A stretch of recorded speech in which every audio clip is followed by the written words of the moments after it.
Welcome to Obi-Wan Studios. Today's LEGO Star Wars review is on the 8018 Armored Assault Tank, or the AAT. This is the first Clone Wars version of the AAT that we ever got, and it's regarded by many as the best LEGO Star Wars AAT set ever. This AAT released January of 2009 for $50 and retired at the end of 2010. Today, sealed in the box like this one I have here, you can expect to pay around $230 according to Brick Economy. This set comes with 407 pieces and 7 total minifigures, counting our droids as figs that is. We have Yoda, a Phase 1 clone trooper, 2 battle droids, and 3 B2HA versions of the Super Battle Droid. Taking a look at the box art, it shows the Battle of Christophsis, so you might think this set is based on the 2008 Clone Wars movie, but based on getting Yoda and those B2HA supers, I believe this set is actually mainly based on the Clone Wars Season 1 Episode 1 Ambush, as that's the first time we actually see those Super Battle Droid variants as well, so it just kind of makes the most sense with the AAT, Yoda, and then those versions of the Super Battle Droids. Christophsis was probably just a better looking box art and a bit more cohesive with the other box arts on sets that they were releasing at that time. There is also an odd error with the box art in terms of our AAT build. These blue wedge pieces that are on top of the secondary laser cannons are actually on backwards compared to what you are supposed to do according to the instructions. So just a bit of an odd error here with this box. If we turn to the back of the box, we have a bunch of the set's play features highlighted along with some other sets from that era. Alright, time to unseal this set. If you enjoy my reviews, please subscribe. You might not think it helps out, but the way YouTube works, it truly makes a difference to my reviews getting seen by more people and my channel just in general growing to a wider audience. So if you do enjoy my reviews and want to support the channel, please subscribe. Plus, at 2,000 subscribers, I'm releasing my 4481 Technic Hailfire Droid review, so the sooner that number gets there, the sooner that video will release. But for now, I'm super excited to open up this set and experience it for the very first time.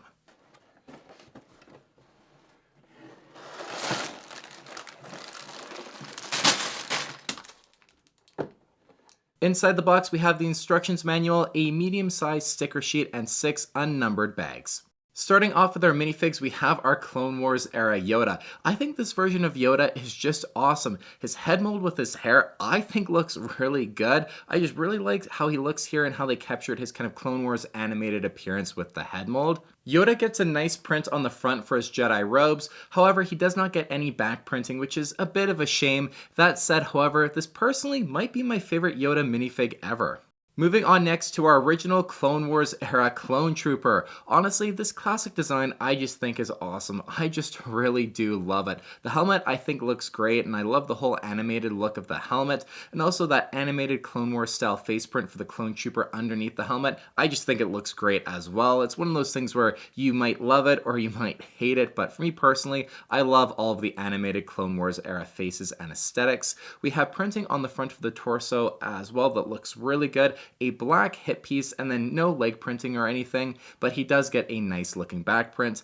Overall, I just really like the original Clone Wars era style clone troopers. Next is our 2 standard B1 battle droids. You guys know what you're getting here. Every AAT needs a couple of battle droids just to pilot and man the vehicle, so it's just nice that we get a couple of them in this set. Lastly, we have our 3 B2HA variants of the Super Battle Droid, or Rocket Super Battle Droids as you might know them as. The party piece with these guys is that left rocket launcher arm. However, one odd instructions issue is that it tells you to put it on the right arm, but the accurate side to in-universe is also what you see on the box, it being on the left. Plus, the rocket arm is clearly designed to be placed on the left arm with that good side facing outwards. That odd detail aside, these Clone Wars style Super Battle Droids look very good. They are prone to cracking at the joints, so I'm just being very careful with them for this review, but I really do like kind of the more original style of the Super Battle Droids that we got. The new ones in 2024 at the time of making this review, however, they're just better, but hey, nothing wrong with these original versions. And here is our AAT build. For my first time experiencing this set, I am truly blown away by it. I love the Clone Wars era style separatist color scheme on the AAT. I just think it looks so sharp, that blue and gray color scheme. I just absolutely love it. Combine that with this build being a little bit larger than I even expected it to be in hand. Like, I knew it was the largest AAT build, but still, in front of me, I'm just even more excited to now have this build to display.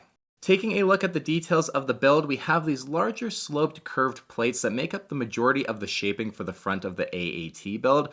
On the lower blue ones, we have stickers that represent the launch tubes for the tank's shells. These stickers I think look really great, and this detail just goes a long way to making this AAT look like an AAT. In the center, on the gray sloped plate pieces, we have two small striped stickers that help create the main blue striping that runs up most of the build.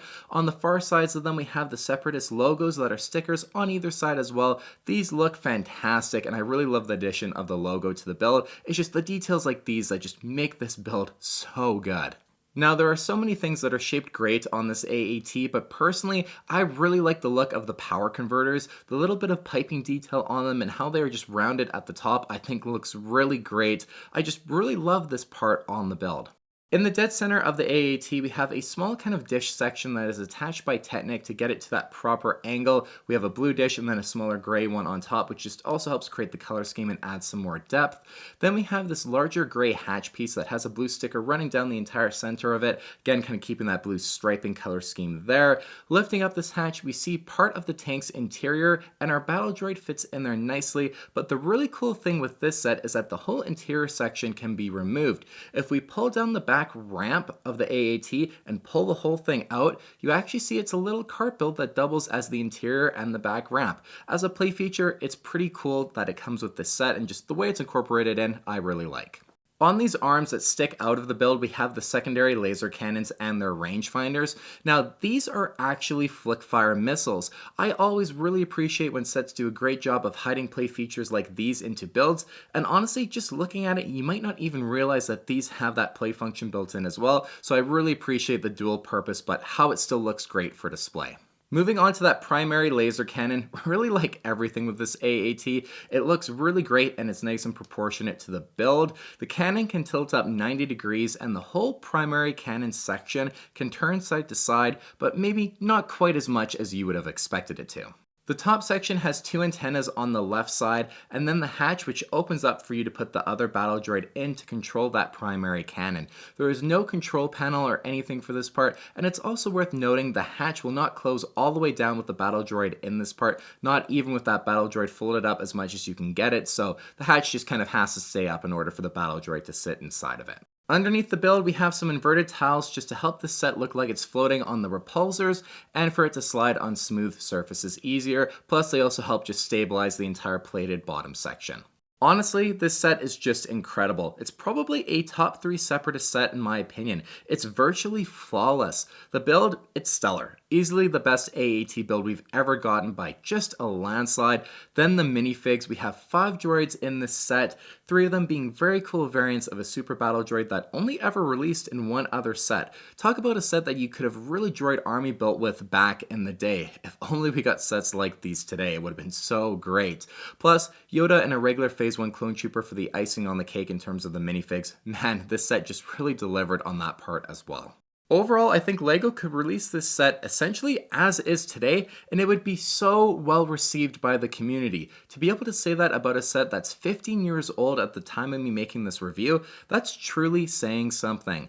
Thank you for watching my review on the 8018 AAT. If you made it to the end, come on and hit that subscribe button and let me know your thoughts on this set in the comments down below. Don't forget to give the video a like if you enjoyed the review and to check out my YouTube channel for more LEGO Star Wars set reviews.